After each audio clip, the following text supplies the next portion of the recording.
Students अस्सलाम वालेकुम वरहमतुल्लाहि वबरकातुहू।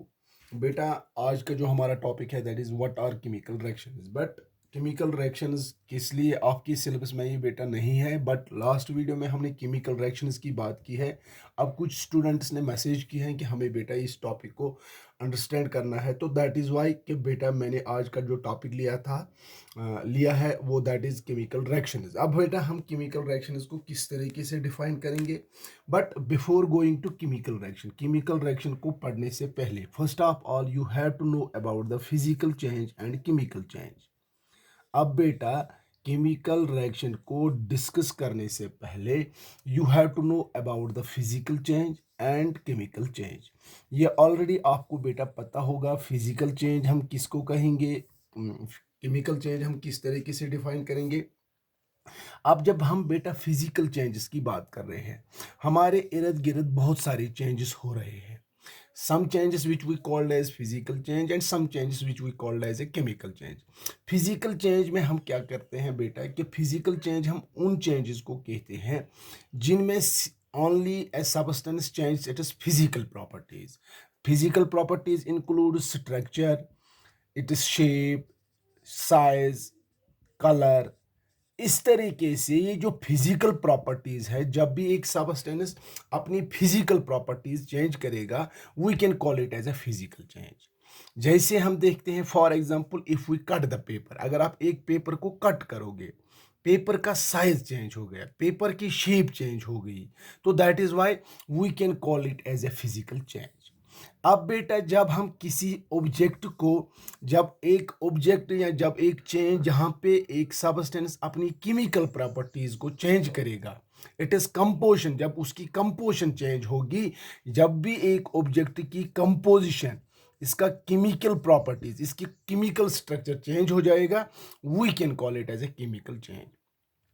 जहां तक फिजिकल चेंजेस की बात है, फिजिकल चेंजेस में नए सबस्टेंसेस नहीं बनते हैं। For example if we cut the paper, paper को मैंने कट किया, पेपर का साइज चेंज हो गया, गो दैट मीन्स पेपर तो पेपर ही रह गया, बट इसमें कोई नया सबस्टेंस नहीं बन गया, गो दैट इज वाई हम कहते हैं कि फिजिकल चेंजेस में new substances are not formed.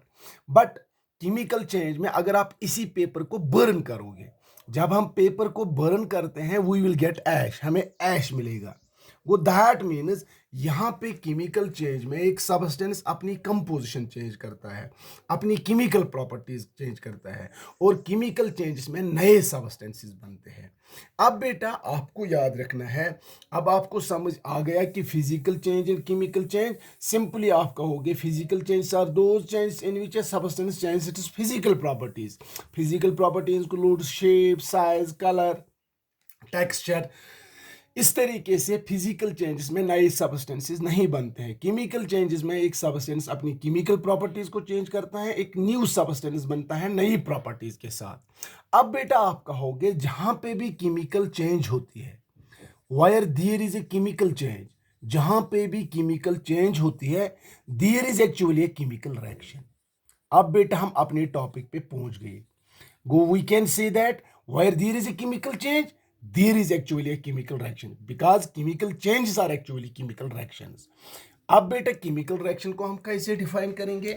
Simply बेटा हम केमिकल रिएक्शन को अब ऐसे डिफाइन करेंगे, ये एक प्रोसेस है, it is the process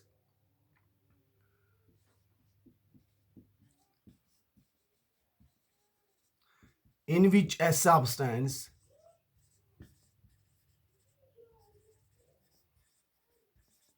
change status। Chemical reaction अब बेटा हम कहेंगे ये एक वो प्रोसेस है in which a substance change its identity and nature to form a new substance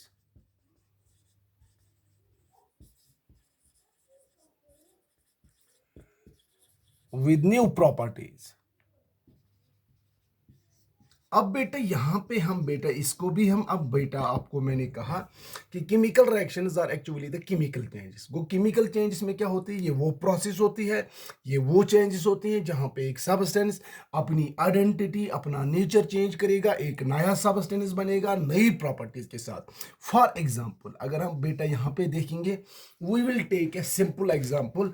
अगर आप बेटा मैग्नीशियम रिबन ले लोगे, अगर मैंने मैग्नीशियम रिबन लिया, if we burn this magnesium ribbon in presence of oxygen, अब बेटा मैंने मैग्नीशियम रिबन को बर्न किया in presence of oxygen, we will get magnesium oxide.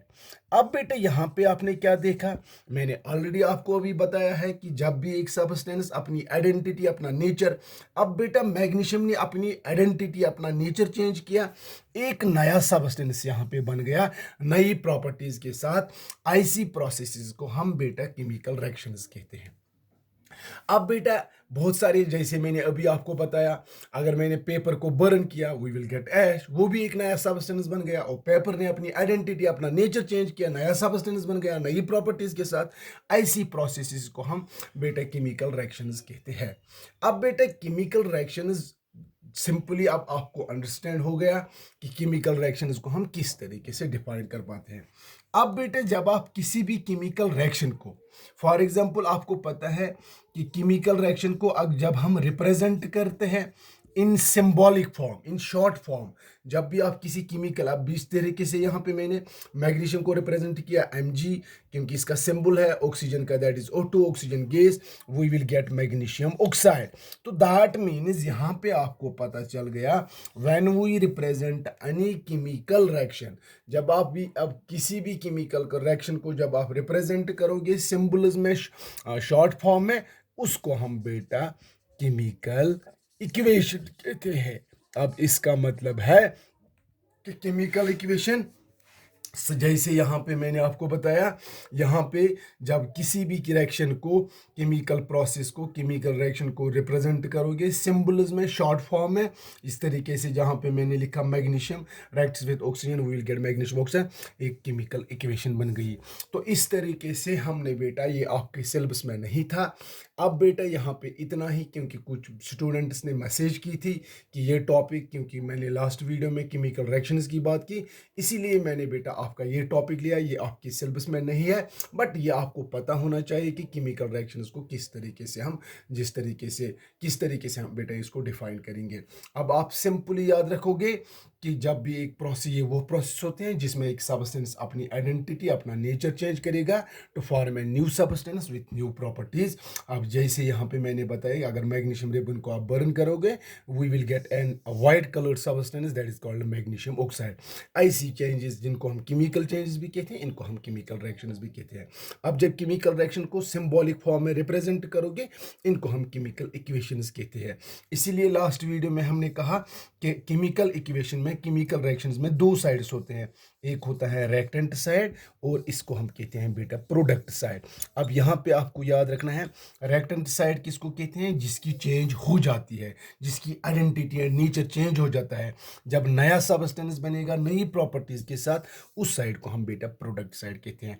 और जो ये एरो इंडिकेट यहाँ पे हम लिखते हैं, this gives the direction of A chemical reaction. And this is all about for the today's topic. आपका यहाँ पे एक मैंने असाइनमेंट रखा है जो लास्ट वीडियो में हमने डिस्कस किया था, what are molecules and molecules के टाइप्स, जो हमने लास्ट वीडियो में। आप बेटा ये टॉपिक जो है आपके सिलेबस में नहीं है, बट आप इसको राइट डाउन करोगे, क्योंकि ये आपको बेटा आगे जाके भी पढ़ना है, क्योंकि हम लास्ट डे वीडियो में हमने कहा था कि फर्स्ट लॉ जो है, law of conservation of mass, कि केमिकल रिएक्शंस में ना हम मास क्रिएट कर सकते हैं ना डिस्ट्रॉय, इसीलिए वहाँ पे हमने केमिकल रिएक्शंस की बात की थी। तो इसलिए बेटा मैंने आज ये टॉपिक लिया था। Thank you, have a nice day.